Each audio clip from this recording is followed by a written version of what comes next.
Muy buenas tardes, bienvenidos a Directo y Sin Filtro hoy viernes. Saludos, Elmari. Saludos para ti también y todas las fanaticadas de Directo y Sin Filtro. Viernes, al fin. Llegó el viernes y aquí le tenemos siempre un programa lleno de información y análisis de lo que acontece en Puerto Rico, también de lo que acontece a nivel internacional y para conocer qué nos traerán por ahí en De Arroz y de Masa, en Problematizando y en el Countdown, que mira, hay un cable submarino que parece que viene de la República Dominicana para Puerto Rico. De inmediato le damos la bienvenida a Jonathan Lebrón y Armando Valdés. ¿Está aquí parado? No muevo. No te muevas. No te muevas porque es que hoy la simetría, producción cuadró el tiro bonito y no nos tenemos que y estar no nos podemos moviendo. mover. Sí. Mira, hoy en Directo y Sin Filtro, Jonathan, ¿qué tú tienes? Mira, no sé, mango bajito. No, vamos a hablar un poquito sobre el tema de lo que está ocurriendo en Estados Unidos. También vamos a hablar sobre energía. A ver si Energía, bien. sí, tenemos al director de CESA, que es la organización que agrupa a los productores de energía Los solar. plaqueros. Los plaqueros y el almacenamiento. Sí, los ¿verdad? baterías, Las baterías. la batería. Vamos a estar hablando con él como experto en temas energéticos sobre el asunto este del cable, que finalmente ha sido aprobado. Él nos va a estar contestando todas sus preguntas acerca de cuánto va a costar Mira, eso y demás. y también vamos a atender este tema de las desapariciones de menores de edad en Puerto Rico. Terrible. Hay una preocupación porque uno las ve y activan el sistema este de las alarmas Sí. y luego aparecen, pero parecería ser que hay algo más peligroso pasando y que la policía parece que no está atendiendo el tema como se debe. Sí, vamos a ver qué pasa. Y en De Arroz y de Masa, dos analistas políticos, hablamos con ellos sobre todo el quehacer político de esta semana, que Pero si la son reforma Pero son contributiva. analistas del PIB. Bueno, Para hablar de la alcaldía de San Juan, ¿no? oye, qué ¿Cuándo? interesante eso, ¿eh? ¿Tuviste esa columna? Voy a preguntar. Dios mío. Alguien yo creo que quiso tirar eso, Sí. ponerlo a correr. Y yo creo que provocaron también que el barista Manuel Natal se despertara. Nada, cosas que pasan. Cosas que pasan. Limari, continuamos contigo. Ay, ya, de verdad que es problemático, no se lo pueden perder lo que traen por ahí ambos. Y ahora cambiando de tema. Culmina el invierno con temperaturas extremas en gran parte de Estados Unidos. La nieve, el viento y el frío intenso han cambiado la rutina de millones de personas, incluidos boricuas que residen fuera de la isla. Nuestra compañera Yolanda Marrero, desde la Florida, nos cuenta cómo se preparan y sobreviven a estas condiciones. Esta semana aquí en los Estados Unidos el clima ha estado súper frío. Por ejemplo, aquí en la Florida Central el clima ha fluctuado entre los 37 a 25 grados aproximadamente y se espera que la próxima semana esté aún más frío. Estuvimos entrevistando a varios boricuas tanto aquí en la Florida como en diversas partes del norte para ver cómo están sobreviviendo al frío y de qué forma buscan tener el calorcito de su isla. Ahora mismo con más ropa de lo común. En Puerto Rico uno en cortos y en camisilla y aquí hay que usar como 3 camisas ahora mismo y el jacket que tengo para ir de vacaciones a sitios que hay invierno lo estoy usando aquí. Hola, soy boricua y realmente siempre dije que yo no nací para el frío y sin embargo ya llevo 22 años en los Estados Unidos. ¿Qué hago cuando tengo frío? Realmente me gusta salir a caminar para entrar un poquito en calor, pero bien abrigadita. Manga larga, el coat, todo por encima, todo lo más que pueda. Medias bien calientitas, porque ¿sabes qué? Por más que sea, el boricua donde lo tiren, ahí florece. Y nada que un chocolatito caliente acompañándome no pueda resolver. Aquí estamos en la ciudad de Nueva York. Ha caído muchísima nieve, creo como unas 10 pulgadas. Mira cómo está la ciudad de Nueva York.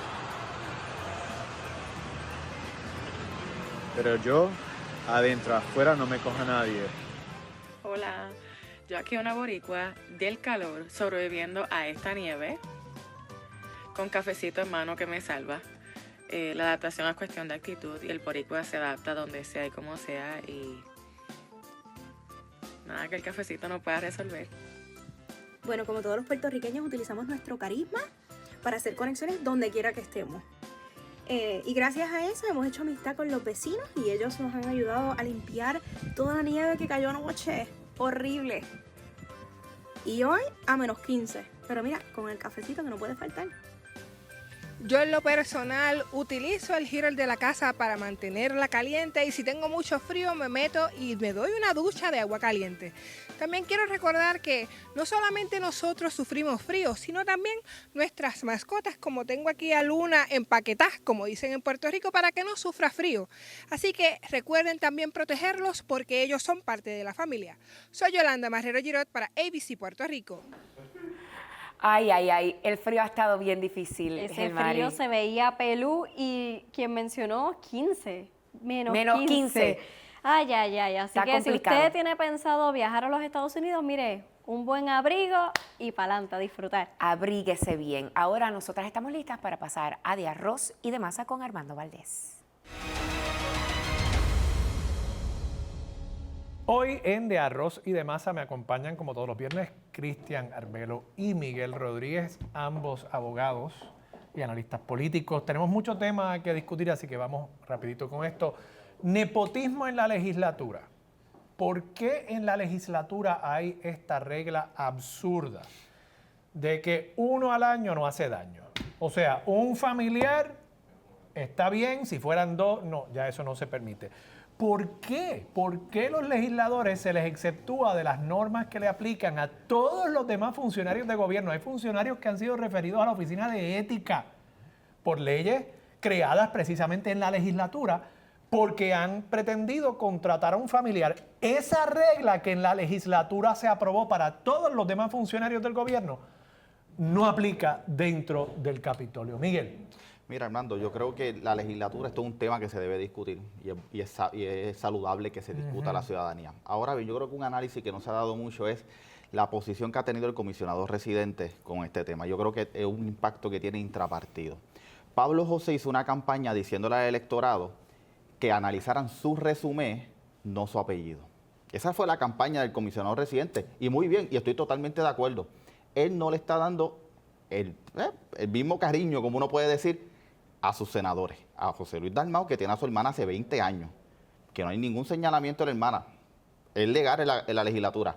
Josian Santiago, que lo puso en una posición complicada, que yo lo tenía pegado al corazón esta semana cuando él va a la conferencia, va allí. Es que es la verdad, porque le da una pena, tiene que votar al hijo. Okay. Y lo que yo digo es, podemos discutirlo, pero la determinación de Pablo de hacer esto por Facebook, no reunirse con sus dos senadores, tiene un impacto. Pero como que no se ha reunido, ¿te consta que no se ha reunido? Un momentito. Evidentemente no, porque lo Bueno, Miguel, tienes que buscar tus fuentes. Pero déjame preguntarte algo. ¿El nepotismo es bueno o es malo? Es malo, Es malo. categóricamente. Entonces, pero ¿por es qué? legal en la legislatura. Eso es lo que se tiene Por que eso, atender. pero es que es legal. Lo que se hizo no es ilegal. ilegal, pero inmoral, o lo que es legal, para colmo, esto es... O sea, esto es los legisladores en calzoncillo, Armando, porque los legisladores son los que aprueban normas que le aplican a todos los demás funcionarios públicos. Pero mira, Hay funcionarios públicos que han sido procesados por pretender contratar a familiares en agencias públicas. De acuerdo, Armando. Y en ese entonces momento- en la legislatura uno está bueno, bien. Lo que pasa es que Explícame, Cristian. lo que pasa es que tú sabes que para aprobar leyes en Puerto Rico tú necesitas de la legislatura y no, pues, a lo mejor eso fue parte de la negociación al momento de aprobar este tipo de ley. Y mira, hay que verlo en sus casos. Por ejemplo, el senador Juan Oscar Morales, que el hijo trabaja en el Capitolio. El hijo trabajaba en el Capitolio antes de que él fuese senador. O sea, que tú no puedes particularizar, o sea, no puedes hacer un one size fits all. Por dar un ejemplo, ahora, eso es distinto a como, por ejemplo, ocurren en otras oficinas en donde el legislador es el supervisor directo de la persona. Ok, y hablemos sobre eso. Y ahí yo En pienso el que el caso- comisionado residente, que ahora están diciendo no, porque él es comisionado residente por su abuelo. Bueno, ¿sabes? El país, no es lo mismo que No, tú... no, eso es una bobería. Él es ¿sabes? comisionado residente porque, Porque la gente votó por él. al igual que votó por él. Pero él hizo una dicho campaña eso- diciendo que miraran su resumen. Está bien, pero y eso no está tiene que ver, bien. eso es un Pero asunto la gente puede mirar planteado el por los resumen, pelos. pero Eso la es que gente no miró le el resumen y Está pues bien, votó por él. Pero ese ¿por es el qué no tema. le Déjame- podemos ver el resumen al hijo de Josian? Porque O el resumen a la lo hermana, está Porque supervisando el el único papá. que decide eso es Josian. Ahora, dicho eso, tiene un te efecto pregunto intrapartido. algo, Cristian, te pregunto algo. ¿Qué va a hacer Pablo José con José Luis Dalmau? Porque ya Josian Santiago, el hijo, renunció al puesto que tenía en la oficina de su padre. Entiendo que de los populares, me corriges, Miguel, porque yo sé que tú vas a tener los populares bien claros. Entiendo que de los populares el que queda con un familiar en la oficina es José Luis Dalmau. En el Senado, José Luis Dalmau. Ok. ¿Y en la Cámara? desconozco en la Cámara, pero específicamente ¿Qué va en a el hacer Senado, Pablo es José Luis Dalmau. Hernández después de haber sido tan tajante? Y José Luis Dalmau, pues evidentemente sigue teniendo a su hermano. Bueno, según lo que yo tengo entendido, lo que dijo el comisionado residente y presidente del Partido Popular es que él, de ser electo, va a cambiar la política pública que permite, porque actualmente De ser se electo. de ser electo el gobierno del Partido Popular Democrático. Ya. Entonces, Pero- pero eso fue lo dijo, es que él lo dijo, eso fue lo que él dijo. Armando, Pero en el Cristian, post está, perdóname. yo no estoy diciendo nada distinto Pero de lo que dice el Cristian, post. él es presidente del Partido Popular en este Y él momento, como- correcto. Él es correcto. presidente de la conferencia legislativa, correcto. Correcto, totalmente, Ok. y él ¿Qué puede- él va a hacer como presidente del partido? Aquí hubo un señor en Yauco Hay que no me acuerdo ni del nombre del que dijo algo y se le aplicó, no sé, Muy creo que no se le aplicó la distinto, indiferencia. Armando, muy pero es que distinto. aquí hay una Diferencia. violación. Ok, me estás haciendo varias preguntas. Primero, ¿qué va a hacer el comisionado? ¿Qué va a hacer el comisionado? Y Ahora, no otro cuando- con lo de no las cuando sanciones. gane, si es que gana el Respecto a Partido las Popular. sanciones, que yo sé que hay gente problematizando, y no pun intended, con el asunto de reglamento, yo quiero que me busquen el reglamento. ¿Dónde fue que el comisionado residente y presidente del partido hizo una violación a hacer esas expresiones que hizo? Porque él no hizo un ataque personalista. Él simplemente comunicó su desaprobación sobre una política pública. Pero mi Ahora, pregunta no es ¿qué sobre va a eso, hacer? mi pregunta es, Hablo ¿qué va a sobre hacer lo de con José Luis José Luis Dalmau. Dalmau? Eso es algo... Voy, déjame contestar porque ya voy. Sobre lo de José Luis Dalmau hay varias opciones.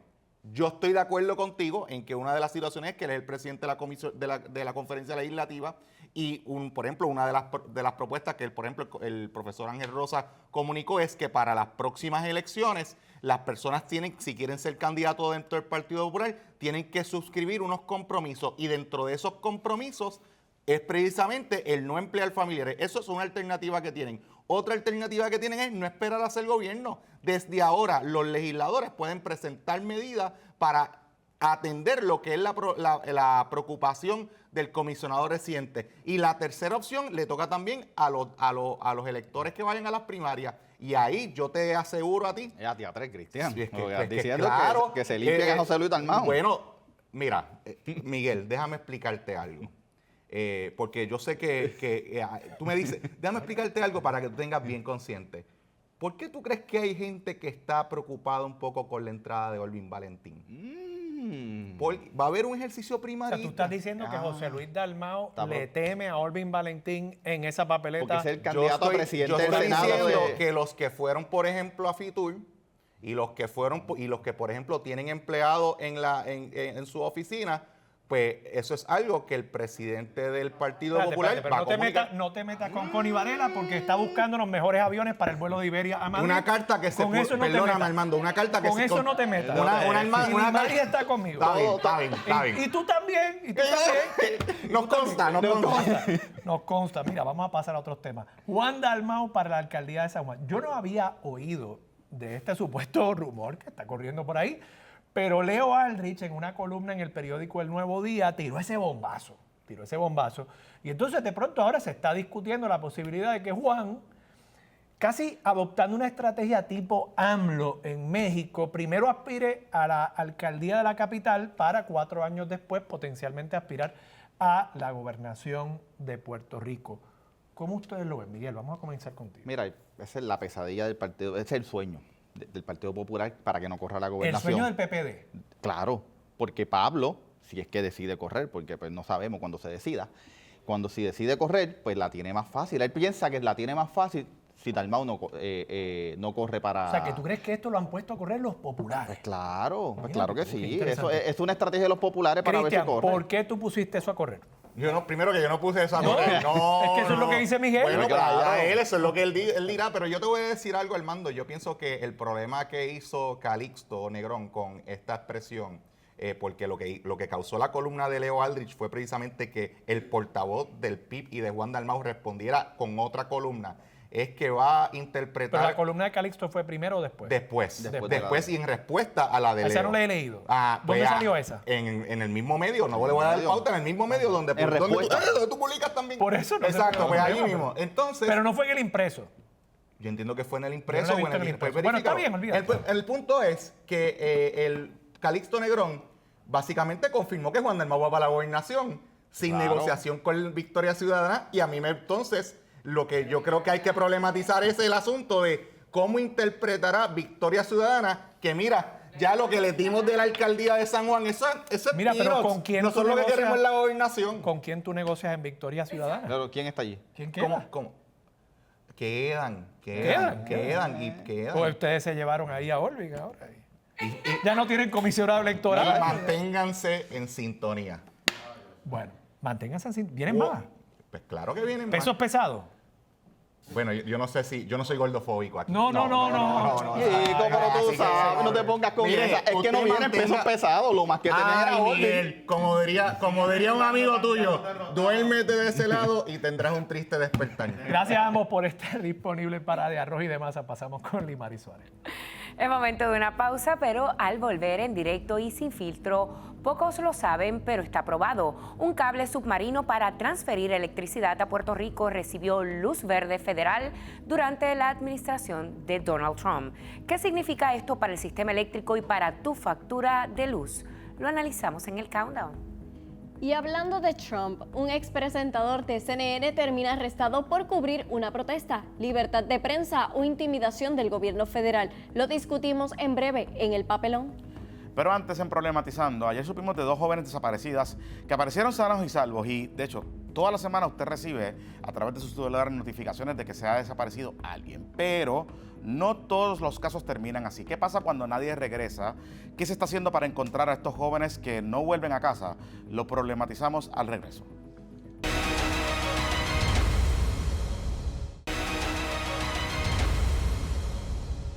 Todos los años mujeres y niñas desaparecen de sus hogares, algunas afortunadamente regresan el mismo día, otras tardan días y hay quienes lamentablemente nunca regresan. Las razones pueden ser distintas, pero la realidad es una y es alarmante. Al mes de diciembre del año 2025 hay 20 mujeres y niñas que continúan desaparecidas en Puerto Rico, según datos del Observatorio de Equidad de Género. ¿Qué está fallando? ¿Qué está pasando con estos casos? ¿Cómo es que se manejan estas situaciones? Y de hecho, algunos de los temas, particularmente cuando usted recibe esa notificación en el celular de una menor desaparecida o un menor desaparecido, ¿qué pasa? En el interín, ¿sabrá que se van para hacer unas cosas y regresan o es por otras razones? Para precisamente problematizarlo, hoy nos acompañan a través de Zoom Stephanie Figueroa, quien es la directora ejecutiva del Observatorio de Equidad de Género, y la sargento Damie Viña, directora y coordinadora de la Oficina de Análisis y Seguimiento de Investigaciones de Personas Desaparecidas y Alertas de la Policía de Puerto Rico, o sea, la encargada o parte del equipo que nos envía las notificaciones cuando se activan las distintas alertas en los celulares. Gracias a ambas por estar aquí en Directo y Sin Filtro. Voy a empezar con usted, sargento, porque una de las cosas que me llama la atención es la frecuencia con la que hemos visto en estos últimos meses la utilización, ¿no?, de las alertas para pedirle a la ciudadanía que colabore con la Policía de Puerto Rico para encontrar a menores desaparecidos y que luego pues se vuelve a activar esa alerta poco tiempo después para, ¿verdad?, notificándole a la ciudadanía que regresaron. Ahora, ¿qué pasa en ese interín? Y he empezado a escuchar que hay preocupación en el tema de que pudiese estar ocurriendo algunas situaciones en Puerto Rico, como por ejemplo trata de humanos o trata de personas. ¿Eso es algo que ustedes han comenzado a investigar, sargento? Claro. Okay. Nosotros no podemos descartar ningún tipo de situación que se envuelva, ¿verdad?, en el tipo de las circunstancias de las desapariciones. Y es bien importante, nosotros tenemos que establecer que las desapariciones no todo el tiempo es porque yo quiera salirme de mi casa, porque tengo una situación personal, quiero resolverlo por mí misma y no tengo que notificar hasta dónde yo me voy, pues muchas veces ese tipo de circunstancias entonces obligan a los familiares a que reportar a su familiar desaparecido. Ahora, tenemos, sí, claro que sí, tenemos investigaciones y tenemos también personas que se desaparecen porque hay situaciones dentro de los hogares. Y eso no lo pasamos nunca por alto. Claro. Situaciones que se pueden envolver con lo que es la violencia doméstica, como en los delitos sexuales, al igual de situaciones donde tenemos jóvenes, ¿verdad?, con problemas de conducta. Así que todas esas circunstancias son las que muchas veces se envuelven. No todo el tiempo, pero sí tenemos casos, ¿verdad?, que los podemos, que los trabajamos y que al final de localizar a la persona es que nosotros podemos identificar. Porque ese es otro ámbito, eso es otro ángulo. Cuando nosotros tenemos un desaparecido, necesitamos localizarlo para poder identificar cuáles son las circunstancias de esa persona que lo motivan a desaparecerse. Claro. Y ahí empezamos lo que son las desapariciones forzosas, las desapariciones de aquellos, ¿verdad? Que lamentablemente lo hacen porque dentro de su núcleo de hogar están corriendo algún tipo de riesgo. Así que sí investigamos todos los ángulos, incluyendo los ángulos de trata humana, porque realmente no podemos tapar el cielo con una mano. Claro. Aquí no descartamos absolutamente nada. Siempre vamos a investigar hasta las últimas consecuencias. Stephanie, desde el punto de vista del observatorio, recuerdo en el pasado hablar con miembros del equipo de trabajo que ustedes recopilan datos y que les llamaba la atención que la frecuencia con la que estaba ocurriendo o de personas que, digamos, se reportaban como desaparecidas y después no se sabía, ¿verdad?, qué ocurría. Y me acuerdo que me mencionaban el área del área suroeste de Puerto Rico. Sureste de Puerto Rico, quiero decir, esa área hacia de Yabucoa, esa zona, esa costa, en esos municipios que habían empezado a notar una frecuencia en las notificaciones de desaparición en esa área. Yo le pregunto a Stephanie, digamos, ¿qué tendencias ustedes están viendo cuando recopilan los datos, particularmente con jóvenes desaparecidos en Puerto Rico? Pues mira, el observatorio recoge datos de personas desaparecidas desde el año 2020 y hasta el sol de hoy hemos identificado 56 casos de mujeres y niñas que continúan desaparecidas. El porcentaje de las niñas ¿verdad?, que hemos recopilado, menores de edad, ronda en un 30%, ¿verdad?, que al momento de la desaparición eran menores de edad. Y muchos de los casos que hemos recopilado son menores que están bajo la custodia del Departamento de la Familia, ¿verdad?, que son menores que son ubicados en hogares y bajo el cuidado del departamento, ¿verdad?, desaparecen. También hemos identificado menores que han desaparecido recurrentemente, ¿verdad?, que es algo que hemos visto, ¿verdad?, estos años y es algo que documentó el observatorio, que son menores que desaparecen una y otra vez, ¿verdad?, que también nos puede ayudar, nos puede apuntar, ¿verdad?, a posibles necesidades que pueda tener ese menor dentro de ese contexto. Y también hemos identificado desapariciones que terminan en un feminicidio, ¿verdad? Por eso es importante que todos los casos, como dice, ¿verdad?, la sargento, se investiguen desde el comienzo, porque la realidad es que mientras más tiempo pase que una persona esté desaparecida, la puede exponer a otras vulnerabilidades. Y digo un ejemplo, ¿verdad? Hace muchos años yo conozco un caso de una menor que aparenta desapareció, ¿verdad?, bajo su consentimiento. Sin embargo, una vez sale, ¿verdad?, de su hogar, fue retenida en contra de su voluntad. O sea que de una menor que sale de un hogar en aparente, ¿verdad?, consentimiento, fue retenida y fue, ¿verdad?, secuestrada por mucho tiempo. O sea que en efecto, ¿verdad?, cada minuto cuenta y por eso es importante investigar desde un comienzo y que también la ciudadanía se involucre. Por eso es importante las alertas. Claro. Yo creo que, ¿verdad?, a veces escuchamos a las personas quejarse de las alertas y las alertas vinieron como un instrumento muy importante para que la comunidad se involucre, porque hay veces que la comunidad son las primeras que pueden, ¿verdad?, localizar a esta persona y pueden darle información a la policía para que continúe su investigación. Así que las alertas son prioritarias, ¿verdad?, en este proceso de encontrar a una persona desaparecida. Sargento, en esa dirección, en esa línea de lo que plantea Stephanie, ¿cuál es el proceso de ustedes determinar, particularmente en el caso de los menores, activar estas alertas? Tanto la notificación de que se desapareció como la notificación de que regresó. ¿Cuál es esa decisión? ¿Cómo transcurre esa decisión? Mira, nosotros tenemos dentro del panel de alertas de Puerto Rico, tenemos unos oficiales con un compromiso inquebrantable, unos oficiales y con un conocimiento extraordinario. Así que no todos los casos pueden pasar por las alertas, por eso es que las alertas tienen un distintivo cada una. Y nosotros nos aferramos a esos distintivos que son importantes, porque imagínate tú, por darte una cifra, yo puedo recibir anual, puedo recibir 1.157 querellas. Imagínate tú activar 1.157 veces la alerta. Por eso es que las alertas, cada una, tienen un distintivo. El panel de alertas escucha a los agentes investigadores. ¿Quiénes son los agentes investigadores? Luego de que la persona vaya a llegar a la querella de persona desaparecida al distrito más cercano de su residencia, ellos tienen una labor que hacer. Ellos tienen que agotar unos recursos para entonces pasarle el caso a la rama investigativa. Ya después de esto, la rama investigativa tiene la obligación de que si tiene un caso con unas características que se acogen a cualquiera de estas alertas, tiene que consultar con el panel, porque el panel tiene que hacer una diseminación y un discernimiento de cuáles son las circunstancias, y ahí empezamos a recopilar la información. Si hay que activar otros recursos extraordinarios fuera de, ¿verdad?, que tenemos, por ejemplo, el FBI, el CSI, diferentes organizaciones, ahí es que recopilamos la información y empezamos a hacer las activaciones. Ahora, es bien importante, las alertas tienen un distintivo cada una y las personas tienen que entender, ¿verdad?, de que ellas están encaminadas, como dijo la compañera Stephanie, ellas están encaminadas para hacer un apoyo adicional a los casos. Así que tenemos que tener bien presente que vamos a tener una alerta en los casos que lo amerita, en los casos que las circunstancias nos indican de que esa persona necesita ser encontrada inmediatamente. Y acá tenemos casos, como Stephanie lo dijo también, que hemos trabajado juntas, tenemos casos donde las personas se desaparecen en varias ocasiones.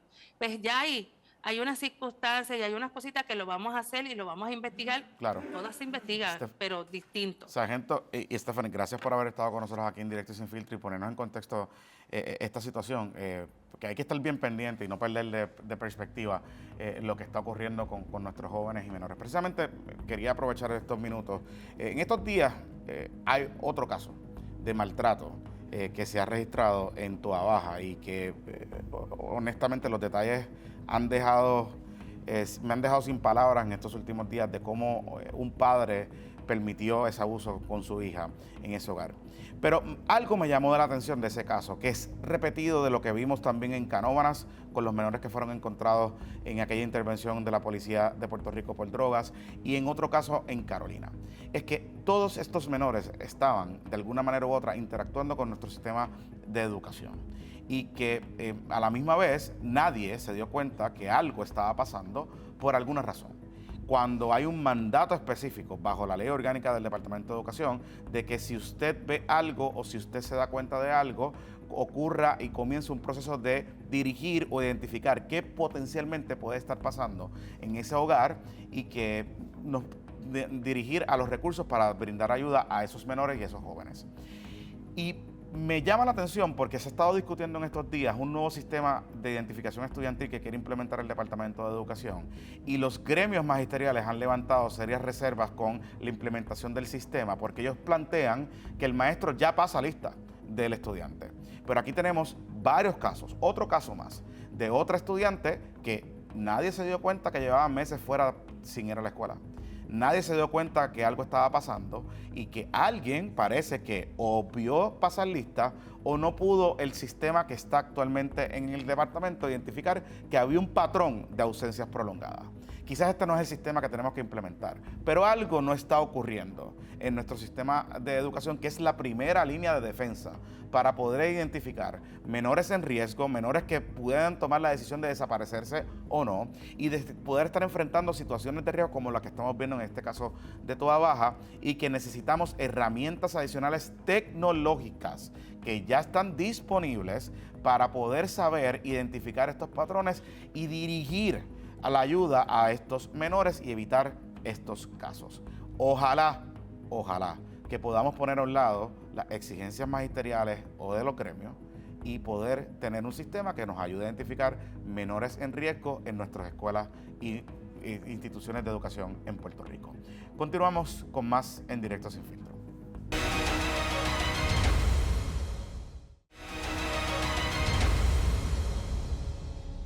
El país despertó esta mañana con la noticia de que el ex presentador de la cadena CNN, Don Lemon, fue arrestado por autoridades federales tras cubrir una protesta en una iglesia en Minnesota. Según él, estaba haciendo su trabajo. Según el gobierno, cruzó la línea. Pero el papelón no es solo el arresto, es el mensaje que se envía cuando cubrir una protesta puede costarle la libertad. ¿Qué opinan, compañeros? ¿Es libertad de prensa? ¿Hay intimidación?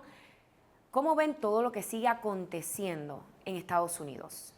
Bueno, Comenzó contigo, Gelmari, perdóname. Sí, ciertamente hay un derecho constitucional reconocido las enmiendas de la Constitución Federal, y es que todo ciudadano, al igual que los periodistas, pueden estar realizando las coberturas acerca del acontecer noticioso, ¿no? También veo que sí hay un tipo de intimidación por parte del gobierno, sobre todo cuando se ha intensificado día tras día estas redadas del ICE en la captura de personas inmigrantes, y que hemos visto el resultado, que también han sido asesinadas personas estadounidenses precisamente en todos estos tipos de conflictos. Así que ciertamente es un reflejo de un sistema opresor que tiene el gobierno federal ante la situación que ha escalado, sobre todo en momentos en que Donald Trump, pues, según unas encuestas, no tiene los números suficientes para prevalecer en el poder presidencial. ¿Cómo lo ves tú, Jonathan? Mira, una de las cosas que aquí en Puerto Rico particularmente les encanta hablar es de Cuba, Venezuela, Nicolás Maduro, los regímenes totalitarios, Chávez, Fidel y todas esas cosas. ¿Y ustedes saben lo que hacían esos regímenes totalitarios en esos países? Precisamente arrestar a sus opresores políticos. Incluían políticos y la prensa. De hecho, Venezuela, aparte de las cosas que consolidó en el poder a Nicolás Maduro y a su antecesor, el fenecido Hugo Chávez, fue literalmente prohibir, quitarle las licencias a medios de comunicación y que los periodistas solamente cubriesen a través de emisoras del régimen. A lo que voy con todo esto es que esto sigue siendo la gota que va colmando la copa en términos de las libertades individuales que garantiza la Constitución de los Estados Unidos. Y mucha gente que ha jurado defender, mucha gente que hoy está en muchos lugares bien peligrosos alrededor del planeta defendiendo las libertades suyas y mías, están avergonzados de lo que está pasando en los Estados Unidos, porque cada vez, ¿para qué estamos defendiendo? ¿Para qué estamos combatiendo lejos de mi familia? Porque cuando uno mira para lo que está ocurriendo dentro del país, pues vemos asesinatos como el de Alex Pretty, vemos este arresto de Don Lemon, vemos situación que está ocurriendo también hoy el New York Times reporta precisamente el tema de la situación particular de que están utilizando tecnología de identificación de cámaras, en las cámaras de ICE para perseguir personas, y todo esto se va acumulando para perder las libertades individuales. Si usted quiere seguir apoyando este asunto, pues esto va más allá de que si usted es trompista, maga, lo que sea. Esto va a la base fundacional de la nación estadounidense, la libertad de prensa, la libertad de expresión, y que usted pueda sentirse libre de caminar por cualquier lado. Se engavetó la Constitución en Estados Unidos. Sí, la pusieron a dormir tempranito. ¿Y tú cómo lo ves, Armando? Mira, la pregunta es si es un papelón. Yo creo que esto va mucho más allá de un papelón. Yo siempre he dicho que cuando hablamos de papelón, pues me gustan los videos de gente bailando y haciendo el ridículo. Entonces podemos decir si es un papelón. Esto es algo mucho más peligroso.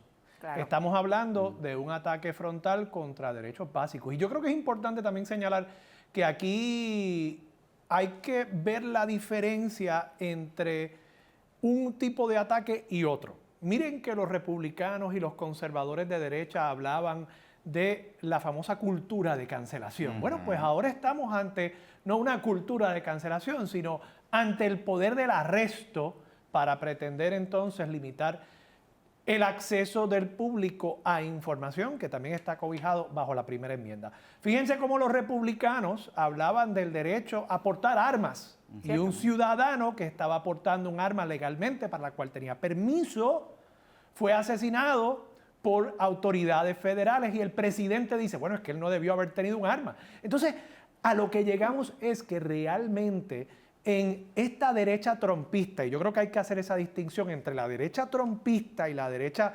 conservadora más seria, más institucional de Estados Unidos, en esta derecha trompista vale todo. Vale todo. Y lo que está detrás no es la defensa de la libertad individual, lo que está detrás es un individuo, Donald Trump, y su sed, sus ansias insaciables de acumular más poder para institucionalizar no una democracia, sino el autoritarismo. Bueno, pues definitivamente que esto, como ustedes muy bien han puntualizado, más que un papelón, que este es el segmento, es una preocupación grande de lo que está aconteciendo en los Estados Unidos y de que tenemos que seguir en alerta de esta situación. Nosotros ahora tenemos que hacer una breve pausa, pero antes un cable submarino podría traer electricidad a la isla, pero también podría traer costos. ¿Quién paga? ¿Cuánto podría costar y cómo impacta tu factura de luz? Lo explicamos en breve en el Countdown. Y también todos los años conocemos de casos de animales maltratados, pero ¿sabías que hay diferentes modalidades? Lo conversamos hoy en Animales sin Filtro.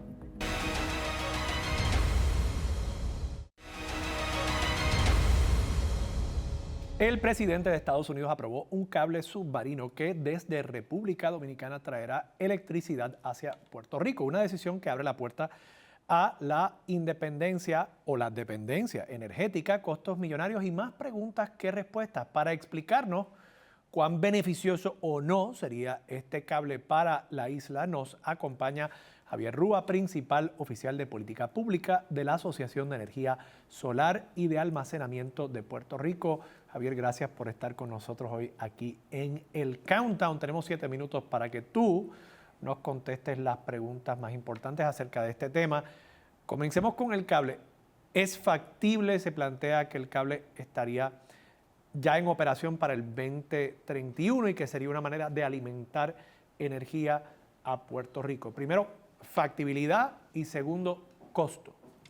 Es factible, estos cables ocurren internacionalmente, son costosos, no sé cuál es el costo final, pero el estimado que hace el desarrollador para operaciones en 2031, pues estaremos pendientes de ese desarrollo. Son fondos privados, dinero privado escuchado, así que pues estaremos pendientes. ¿Ya hay un estimado de cuál sería el costo por kilovatio hora para la Autoridad de Energía Eléctrica?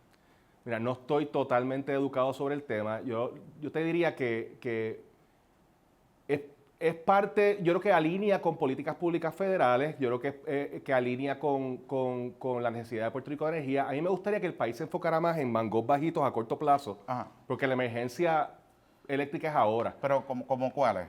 Pues mira, me parece bien que la gobernadora haya inaugurado baterías a gran escala ayer, porque las baterías de todos los tamaños, sean residenciales o a gran escala o con 4 ruedas, como los carros eléctricos, tienen múltiples beneficios. Cuando tú pones unas baterías de este tipo cerca de generación, por ejemplo, que es lo que Planea genera, que también convierte todas esas plantas viejas en plantas modernas automáticamente porque hace que sean automáticamente despachables.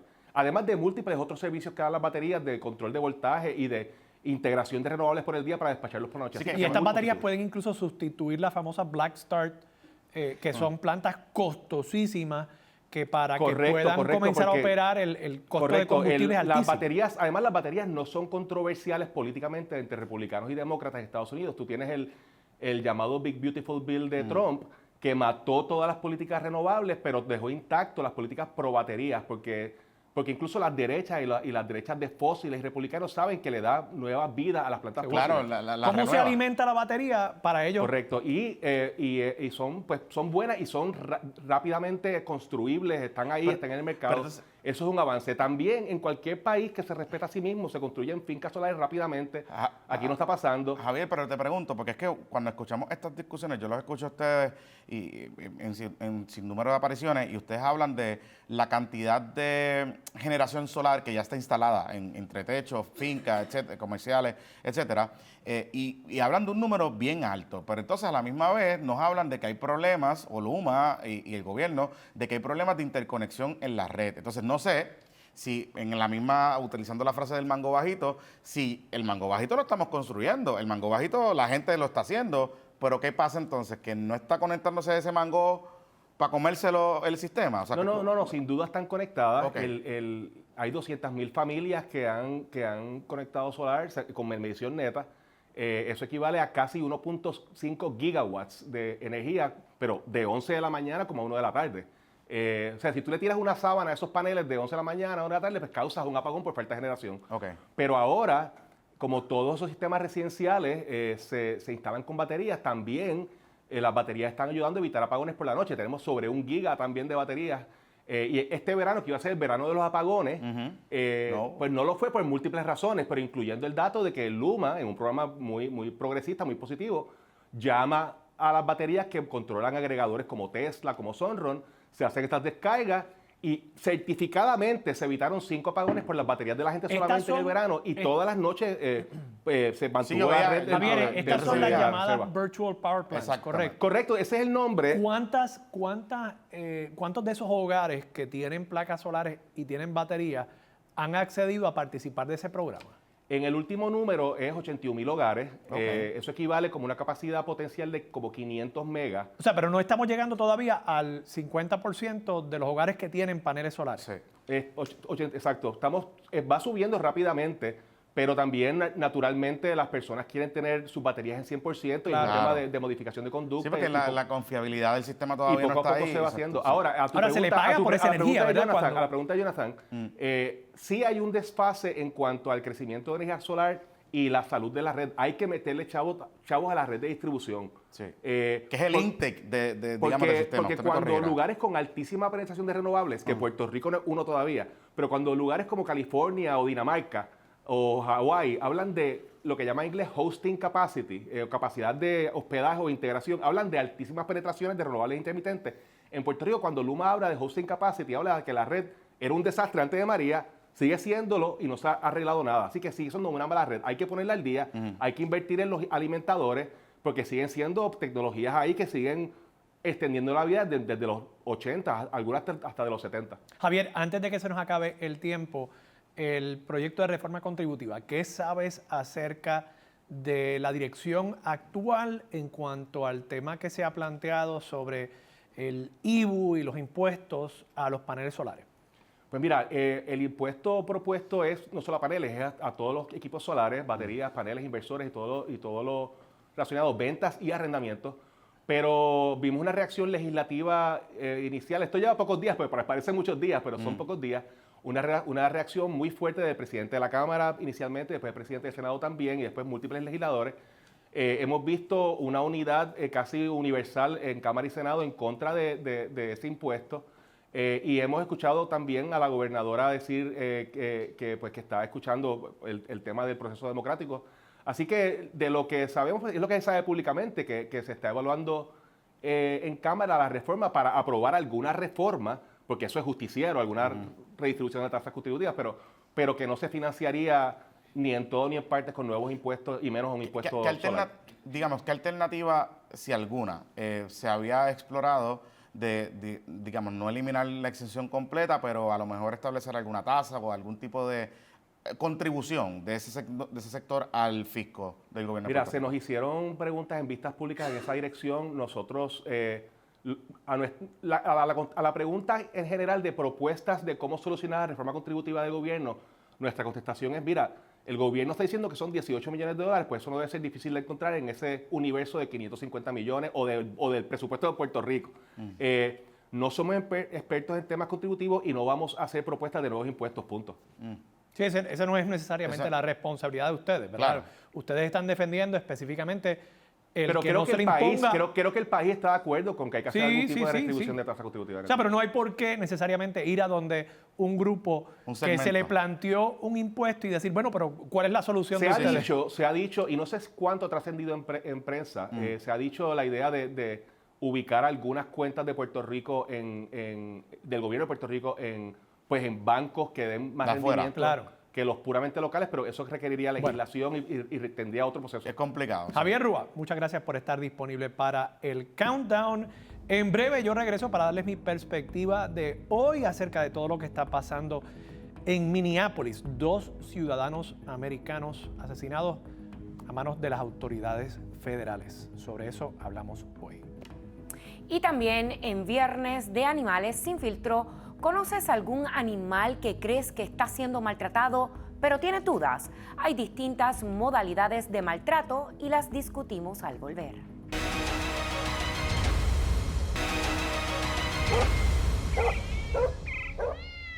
El maltrato contra los animales puede manifestarse de muchas formas, desde amarrar un caballo y jalarlo con un vehículo hasta golpear y amarrar o encerrar a un perro por días en condiciones que no le permiten ni moverse. Pero más allá de la crueldad, lo determinante es que exista una denuncia, que alguien levante la voz y active el proceso para que el caso llegue a los tribunales y tenga un debido proceso. Hoy precisamente me acompaña el ex juez Troadio González Vargas, quien ha atendido este tipo de casos desde el tribunal. Muy buenas tardes, gracias por estar aquí con nosotros, que sé que está con Daisy también, mami. Vamos, Daisy. Hola, Daisy. Bien importante, ¿en qué consiste el maltrato animal? Bueno, hay distintos tipos de maltrato y como pasa con cualquier otro delito, se manifiestan tanto en los delitos por negligencia como los delitos intencionales. Obviamente estos son más penables por la ley 154. Y hay distintas gradaciones también, tanto en los delitos de negligencia como en los delitos intencionales de maltrato. Dependen de distintos actos, ¿verdad?, o situaciones que pueden ir haciendo las penas mucho más severas, dependiendo principalmente del grado de daño y lesiones que se le ocasione al animalito, y sobre todo si llega a extremos de la muerte, pues obviamente en esos casos pues hay mayor penalidad. ¿Y cómo es el proceso para llevar un caso a los tribunales? Porque a veces uno va transitando y ve que hay un perrito como Daisy que lo tienen amarrado en una casa bajo el sol, sin agua, a la intemperie. ¿Cómo uno puede como ciudadano alertar de un posible maltrato? Pues mira, la ley 154 es un estatuto especialmente de carácter penal y contempla una serie de prohibiciones y obviamente las penalidades que conlleva las violaciones de esos estatutos. Y como cualquier otro delito, cualquier otra acción criminal, se puede acudir a cualquier cuartel de la policía. Hay una división especializada en la policía, pero es muy pequeña, tiene muy pocos agentes y están localizados en la comandancia, en las regiones. Y pues para ellos atender todos los casos que hay de maltrato es imposible. Así que están disponibles cualquier cuartel de la policía, como cualquier otro delito, se puede denunciar ante ellos y la policía está obligada a atender esas querellas. Y una vez se radica la denuncia o la querella en el cuartel o ante la policía, ¿cómo es que el caso llega hasta el tribunal? Bueno, obviamente, de igual manera que ocurre con cualquier otro delito, interviene, ¿verdad?, en la fase de investigación. Efectivamente, si el policía encuentra que hay causa probable, pues se puede proceder a un arresto incluso sin necesidad de orden, si efectivamente el delito se está cometiendo en presencia de la gente. Si en otros casos se puede acudir al tribunal, pedir órdenes también de arresto o de allanamiento. A veces los animalitos no están expuestos, no están a la simple vista, y en esos casos pues posiblemente el procedimiento amerita acudir al tribunal, solicitar una orden de arresto o de allanamiento, y se procede como cualquier otro delito. Una vez se establece, ¿verdad?, los elementos del delito, se acude a Fiscalía mayormente para que entonces ya el fiscal pues prepare el caso para ser llevado al tribunal. Es bien importante, si alguien conoce de un maltrato de algún animal, no necesariamente tiene que ser de un perrito, puede ser de cualquier animal. ¿Cómo se puede reportar? Me dijo que en la policía... Y entiendo que la policía tiene un teléfono, que el 343-2020 es un número como que todo, es bien fácil de grabarlo. Como se denuncia cualquier otro delito, ¿verdad?, cualquier actividad criminal, es el mismo proceso. Obviamente, a veces pues tenemos el problema práctico de que en los casos de violencia contra los animales, de maltrato contra los animales, tenemos la dificultad de que a veces pues hay alguna indiferencia, hay gente que no atienden, piensa que porque son animales pues no merita la misma atención que si fuera un ser humano, ¿verdad? Pero estos son problemas que la policía tiene que lidiar, no tiene nada que ver con el derecho, es delito, lo mismo que si se cometiera un acto de maltrato contra un menor, es un caso igual de maltrato contra los animales, también amerita el mismo... Repórtelo. Daisy, te portaste muy bien, gracias por acompañarnos aquí a Daisy. Ahora nosotros hacemos una breve pausa, pero al volver, el análisis y la perspectiva de Armando Valdés.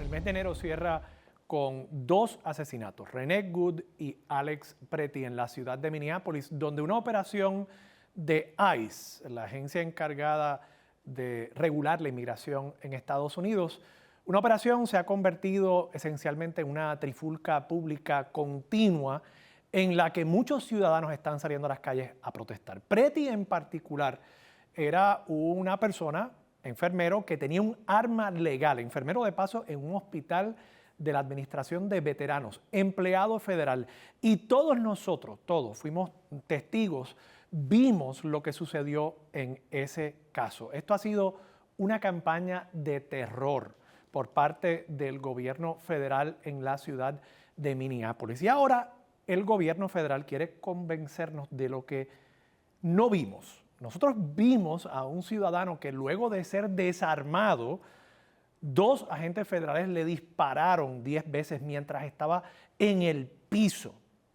Y, de nuevo, ahora quieren convencernos de que esos videos, de lo que vimos con nuestros propios ojos y testigos que estaban allí, no sucedió. Ahora, peor es cuando optamos por no ver. Este pasado 27 de enero se conmemoró el Día Internacional de la Memoria de las Víctimas del Holocausto, establecido por las Naciones Unidas en el año 2005. Y lo traigo a colación porque entre el año 1933 y el año 1945 se estima que los nazis crearon 44,000 campos de concentración, trabajo, exterminio, encarcelación a través de Alemania y otros países que habían conquistado.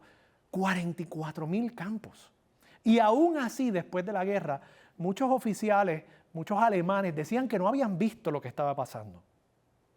No lo vieron porque la violencia, lamentablemente, no solo deshumaniza a la víctima, deshumaniza también al espectador. Nos hace a nosotros cómplices y entonces como cómplices queremos callar, queremos enterrar en nuestra alma ese sentido de culpabilidad que evidentemente vamos a sentir ante lo que estamos viendo. Por eso es que denunciar lo que está pasando hoy en Estados Unidos, combatir eso, es también luchar contra la deshumanización. Pero no es solamente la deshumanización de esas víctimas que han muerto, sino también la deshumanización de nosotros como ciudadanos de este país. Bueno, hemos llegado, compañeros, al final de esta edición y Jonathan. Mire, ¿qué ustedes piensan hacer mañana? ¿Mañana? ¿De qué? Mañana no ¿Qué hay tengo mañana? planes. ¿No tienes plan? ¿Te vas para Dubái? No. Cuéntanos, ¿qué tienes? Digo, no sé. Bueno, pues recuerden que mañana... La única que está en Dubái Es ella, por eso. Pues mañana viajera, la está viajera. el juego de la NBA entre los Mavericks de Dallas y los Rockets de Houston. Esto es un juego tejano a las 9:30 de la noche y que lo podremos ver por aquí, por ABC. Puerto Rico, un juego de los sábados a las 9:30, un buen juego. Ajá. Va a estar bien divertido, así que los invitamos a que se conecte con nosotros. Quiero los videos tuyos Pero hay viéndolo. algo que Ok. no es menos importante y es que el lunes cantaremos otra noche más de American Idol. La competencia apenas lleva una semana y está, mira, buenísima. Así que no te la puedes perder este lunes a las 9 de la noche. Yo le meto el karaoke, pero no necesariamente para Armando le mete al karaoke. Por eso No se es para preocupe, mí. A mí me gusta el lunes les voy a traer el micrófono de ABC ABC. semana. Los vemos el próximo lunes. Chao. Bye.